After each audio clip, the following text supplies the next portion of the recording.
नमस्कार, जय हिंद। जीएम के स्टडी जी के यूट्यूब चैनल में आप सभी का स्वागत है। रोज़ हम आपके लिए जीके की प्रैक्टिस कराते हैं। आप भी प्रैक्टिस कीजिए और देखिए कितने प्रश्न सही होते हैं। चलो शुरू करते हैं। अभी तक आपने चैनल को सब्सक्राइब नहीं किया है तो प्लीज़ सब्सक्राइब कर लें और प्लीज़ वीडियो को लाइक ज़रूर कीजिए। आज हम आपको भारत में जो फसलें होती है उसका सबसे बड़े उत्पादक राज्य कौन कौन से हैं, कौन सी फसल किस राज्य में ज़्यादा होती है और कौन सी मौसम में होती है, तो इसके बारे में हम आपको आज कुछ महत्वपूर्ण प्रश्न बताएंगे। ऐसे महत्वपूर्ण प्रश्न वो हर प्रतियोगी परीक्षा में ज़रूर पूछे जाते हैं, तो वीडियो को एंड तक ज़रूर देखें और नए प्रश्नों की जानकारी प्राप्त करें और अपने कंपटीशन एग्ज़ाम के लिए ऐसे प्रश्नों को ज़रूर याद करना चाहिए, पढ़ना चाहिए और अपने फ्रेंड्स में भी शेयर करना चाहिए। तो चलते हैं प्रश्न की ओर। भारत में फसलों के सबसे बड़े उत्पादक राज्य कौन कौन से हैं और किस राज्य में कौन सी फसल ज़्यादा होती है। तो चलते हैं प्रश्न की ओर। आपका पहला प्रश्न है, भारत में धान का सबसे बड़ा उत्पादक राज्य कौन सा है। भारत में धान का सबसे बड़ा उत्पादक राज्य कौन सा है। भारत में धान का सबसे बड़ा उत्पादक राज्य है पश्चिम बंगाल। भारत में धान का सबसे बड़ा उत्पादक राज्य है पश्चिम बंगाल। भारत में पश्चिम बंगाल में वो जो है सबसे बड़ा धान का उत्पादक राज्य है पश्चिम बंगाल।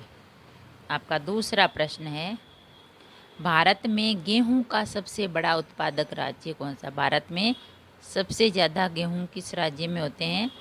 भारत में गेहूं का सबसे बड़ा उत्पादक राज्य है उत्तर प्रदेश। भारत में गेहूं का सबसे बड़ा उत्पादक राज्य है उत्तर प्रदेश। उत्तर प्रदेश राज्य में सबसे ज़्यादा गेहूं की खेती की जाती है, सबसे ज़्यादा गेहूं उत्पादन होते हैं। आपका तीसरा प्रश्न है, भारत में गन्ने का सबसे बड़ा उत्पादक राज्य कौन सा। भारत में गन्ने का सबसे ज़्यादा गन्ना किस राज्य में होता है। तो भारत में गन्ने का सबसे बड़ा उत्पादक राज्य है उत्तर प्रदेश। भारत में उत्तर प्रदेश राज्य में सबसे ज़्यादा गन्ना होता है। जो गन्ने का राज्य है वो है उत्तर प्रदेश। तो भारत में गन्ने का सबसे बड़ा उत्पादक राज्य है उत्तर प्रदेश। आपका चौथा प्रश्न है, भारत में मूंगफली का सबसे बड़ा उत्पादक राज्य कौन सा है। मूंगफली का सबसे बड़ा उत्पादक राज्य कौन सा है। भारत में मूंगफली का सबसे बड़ा उत्पादक राज्य है गुजरात। भारत में मूंगफली का सबसे बड़ा उत्पादक राज्य है गुजरात। गुजरात राज्य में सबसे ज़्यादा मूंगफली होती है। तो भारत में मूंगफली का सबसे बड़ा उत्पादक राज्य है गुजरात। आपका पांचवा प्रश्न है, भारत में चाय का सबसे बड़ा उत्पादक राज्य कौन सा है। भारत में चाय का सबसे बड़ा उत्पादक राज्य कौन सा है। भारत में चाय का सबसे बड़ा उत्पादक राज्य है असम। असम में सबसे ज़्यादा चाय का उत्पादन होता है, जिसे आसाम भी बोलते हैं। तो भारत में चाय का सबसे बड़ा उत्पादक राज्य है असम यानी आसाम। आसाम में सबसे ज़्यादा चाय का उत्पादन होता है और ये जो है पूरे भारत देश में यहीं से सप्लाई होती है और बाहर भी जाती है विश्व में भी। तो भारत में चाय का सबसे बड़ा उत्पादक राज्य असम है। आपका छठा प्रश्न है, भारत में बांस का सबसे बड़ा उत्पादक राज्य कौन सा। भारत में बांस का सबसे बड़ा उत्पादक राज्य कौन सा है। सबसे ज़्यादा बांस किस राज्य में होते हैं। तो भारत में बांस का सबसे बड़ा उत्पादक राज्य असम है। असम में ही सबसे ज़्यादा बांस होते हैं।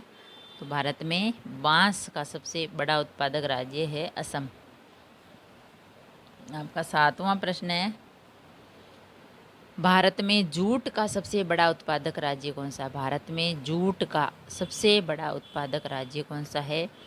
भारत में जूट का सबसे बड़ा उत्पादक राज्य है पश्चिम बंगाल। भारत में जूट का सबसे बड़ा उत्पादक राज्य है पश्चिम बंगाल। पश्चिम बंगाल राज्य में सबसे ज़्यादा जूट है जो होती है, जूट का उत्पादन होता है। आपका 8वां प्रश्न है, भारत में तंबाकू का सबसे बड़ा उत्पादक राज्य कौन सा? भारत में तंबाकू का सबसे बड़ा उत्पादक राज्य कौन सा है? भारत में तंबाकू का सबसे बड़ा उत्पादक राज्य कौन सा है? भारत में तंबाकू का सबसे बड़ा उत्पादक राज्य है आंध्र प्रदेश। भारत में तंबाकू का सबसे बड़ा उत्पादक राज्य आंध्र प्रदेश। आंध्र प्रदेश राज्य में सबसे ज़्यादा तंबाकू का उत्पादन होता है। तो भारत में तंबाकू का जो सबसे बड़ा उत्पादक राज्य वो है आंध्र प्रदेश। आपका 9वां प्रश्न है, भारत में केले का सबसे बड़ा उत्पादक राज्य कौन सा? भारत में सबसे ज़्यादा केले किस राज्य में होते हैं? भारत में सबसे ज़्यादा केले का उत्पादन होता है तमिलनाडु में। भारत में केले का सबसे बड़ा उत्पादक राज्य है तमिलनाडु। तमिलनाडु में सबसे ज़्यादा केले जो है उनका उत्पादन होता है, केलों का। आपका 10वां प्रश्न है, भारत में केसर का सबसे बड़ा उत्पादक राज्य कौन सा है? भारत में केसर का सबसे बड़ा उत्पादक राज्य कौन सा है? भारत में केसर का सबसे बड़ा उत्पादक राज्य है जम्मू कश्मीर। जम्मू कश्मीर राज्य में सबसे ज़्यादा केसर होती है। तो भारत में केसर का सबसे बड़ा उत्पादक राज्य है जम्मू और कश्मीर। जम्मू कश्मीर में सबसे ज़्यादा केसर का उत्पादन होता है। आपका 11वां प्रश्न है, भारत में प्याज का सबसे बड़ा उत्पादक राज्य कौन सा? भारत में प्याज का सबसे बड़ा उत्पादक राज्य कौन सा है? भारत में प्याज का सबसे बड़ा उत्पादक राज्य है महाराष्ट्र। महाराष्ट्र राज्य में सबसे ज़्यादा प्याज का उत्पादन होता है। तो भारत में प्याज का सबसे बड़ा उत्पादक राज्य है महाराष्ट्र। महाराष्ट्र राज्य में प्याज जो है वो उनका उत्पादन अधिक होता है। आपका 12वां प्रश्न है, भारत में काली मिर्च का सबसे बड़ा उत्पादक राज्य कौन सा? भारत में काली मिर्च का उत्पादक राज्य कौन सा है? भारत में काली मिर्च का उत्पादक राज्य है केरल। केरल को मसालों का देश भी कहा जाता है और केरल राज्य में सबसे ज़्यादा जो काली मिर्च होती है उसका उत्पादन होता है केरल राज्य में। आपका 13वां प्रश्न है, भारत में कपास का सबसे बड़ा उत्पादक राज्य कौन सा? भारत में कपास का सबसे बड़ा उत्पादक राज्य कौन सा है? भारत में कपास का सबसे बड़ा उत्पादक राज्य है गुजरात। भारत में कपास का सबसे बड़ा उत्पादक राज्य है गुजरात। गुजरात राज्य में कपास का उत्पादन होता है ज़्यादा। तो भारत में कपास का सबसे बड़ा उत्पादक राज्य है गुजरात। आपका 14वां प्रश्न है, भारत में कॉफ़ी का सबसे बड़ा उत्पादक राज्य कौन सा? भारत में कॉफ़ी का सबसे बड़ा उत्पादक राज्य कौन सा है? सबसे ज़्यादा कॉफ़ी का उत्पादन कहाँ होता है? भारत में होता है कर्नाटक में। भारत में कॉफ़ी का सबसे बड़ा उत्पादक राज्य है कर्नाटक। कर्नाटक राज्य में सबसे ज़्यादा कॉफ़ी का उत्पादन होता है। तो कॉफ़ी का जो सबसे बड़ा उत्पादक राज्य वो है कर्नाटक। आपका 15वां प्रश्न है, मौसम के आधार पर कितनी फसलें होती है? मौसम के आधार पर फसलें कितने प्रकार की होती है? मौसम के आधार पर फसलें होती है 3 प्रकार की। मौसम के आधार पर 3 प्रकार की जो फसलें होती है, जो 4-4 महीने की होती है। तो ये 3 प्रकार की फसलें होती हैं मौसम के आधार पर। आपका 16वां प्रश्न है, कपास उत्पादन में भारत की वैश्विक रैंक क्या है? कपास के उत्पादन में भारत की वैश्विक रैंक क्या है? कितने नंबर पर है भारत? कपास के उत्पादन में भारत की वैश्विक रैंक है 1, पहले नंबर पर है। तो पहली रैंक है भारत की, कपास के उत्पादन में वैश्विक रैंक है पहली। आपका 17वां प्रश्न है, गन्ने को पकने में कितने महीने लगते हैं? गन्ने को पकने में कितने महीने गन्ने की फसल को पकने में कितने महीने लगते हैं? गन्ने की फसल को पकने में महीने लगते हैं 10 या 15 महीने। 10 या 15 महीने का समय लगता है गन्ने को पकने में, फिर इसका उपयोग होता है। तो गन्ने की फसल को पकने में 10 या 15 महीने लगते हैं। अब 18वां प्रश्न है कि रब्बी की फसलें किस महीने में बोई जाती है? रब्बी की फसलें किस महीने में बोई जाती है? रब्बी की फसलें बोई जाती है अक्टूबर और नवंबर में। जो नवरात्रि का जो होता है महीना, श्राद्ध पक्ष है, वहाँ उस महीने में जो रब्बी की फसलें बोई जाती है उनको सियालू फसल कहते हैं, क्योंकि उस महीने में थोड़ी थोड़ी सर्दी पड़ना शुरू हो जाता है। तो रब्बी की जो फसलें होती है जैसे गेहूँ है, चना है, ये सरसों है, ये जो चावल है, ये जो रब्बी की फसलें होती है ये अक्टूबर नवंबर महीने में बोई जाती है। आपका 19वां प्रश्न है रब्बी की खरीफ की फसलें किस महीने में बोई जाती है? खरीफ की फसलें किस महीने में बोई जाती है? खरीफ की फसलें बोई जाती है जुलाई से अक्टूबर तक। खरीफ की जो फसलें हैं उंदालू फसल होती है जो बारिश के दिनों में बोई जाती है, तो वो जुलाई से अक्टूबर तक होती है। फिर अक्टूबर से बाद में वो रब्बी की फसल बोई जाती है। तो खरीफ की जो फसल है वो जुलाई यानी गर्मी के दिनों में बोई जाती है, जैसे बाजरा, ज्वार, मूंग, मोठ है, ये वाली जो फसलें होती है वो जुलाई में बोई जाती है, उन्हें खरीफ की फसल कहते हैं। तो खरीफ की जो फसल है वो जुलाई से अक्टूबर तक होती है। आपका 20वां प्रश्न है किस देश को विश्व की रोटी की टोकरी कहा जाता है? किस देश को विश्व की रोटी की टोकरी कहा जाता है?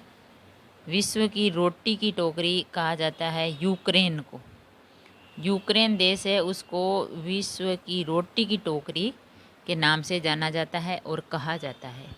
तो यूक्रेन को विश्व की रोटी की टोकरी के नाम से जाना जाता है। यूक्रेन को कहा जाता है विश्व की रोटी की टोकरी।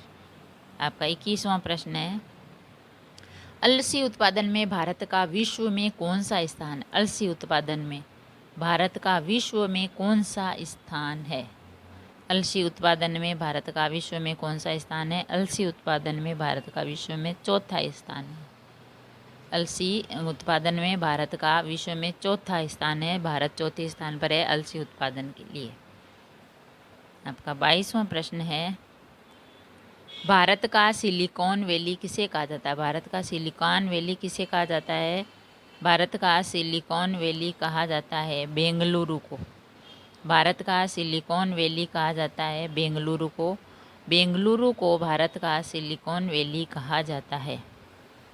आपका 23वां प्रश्न है राजस्थान के किस शहर को ऊँटों के देश के नाम से जाना जाता है? राजस्थान के किस शहर को ऊँटों के देश के नाम से जाना जाता है? राजस्थान के किस शहर को, राजस्थान के जो है राजस्थान का जो शहर है उसको किस देश के नाम से जाना जाता है? राजस्थान के किस शहर को ऊँटों के देश के नाम से जाना जाता है? राजस्थान का जो कौन सा शहर है उसको ऊँटों के देश के नाम से जाना जाता है? तो राजस्थान का वो शहर है बीकानेर। बीकानेर को ऊँटों के शहर के नाम से जाना जाता है। राजस्थान का वह शहर है बीकानेर जिसको ऊँटों के देश के नाम से जाना जाता है। आपका 24वां प्रश्न है राजस्थान की क्षेत्रीय भाषा कौन सी है? राजस्थान की क्षेत्रीय भाषा कौन सी है? राजस्थान की क्षेत्रीय भाषा है राजस्थानी। राजस्थान की क्षेत्रीय भाषा है राजस्थानी। राजस्थानी भाषा है जो राजस्थान की क्षेत्रीय भाषा है। राजस्थान के हर क्षेत्र में राजस्थानी भाषा बोली जाती है, तो राजस्थान की जो क्षेत्रीय भाषा है वो राजस्थानी है। आपका 25वां प्रश्न है राजस्थान का एकमात्र हिल स्टेशन कौन सा? राजस्थान का एकमात्र हिल स्टेशन यानी सबसे ऊंचा स्टेशन कौन सा है? राजस्थान का एकमात्र हिल स्टेशन है माउंट आबू।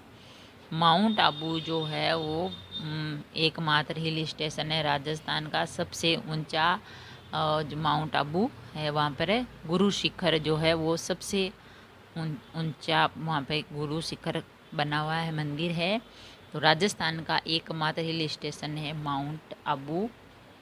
अगर वीडियो अच्छा लगा तो लाइक और शेयर ज़रूर करें। ऐसे ही और वीडियो देखने के लिए, सुनने के लिए, जानने के लिए और जनरल नॉलेज के प्रश्नों की जानकारी के लिए चैनल को सब्सक्राइब करें। थैंक यू, धन्यवाद।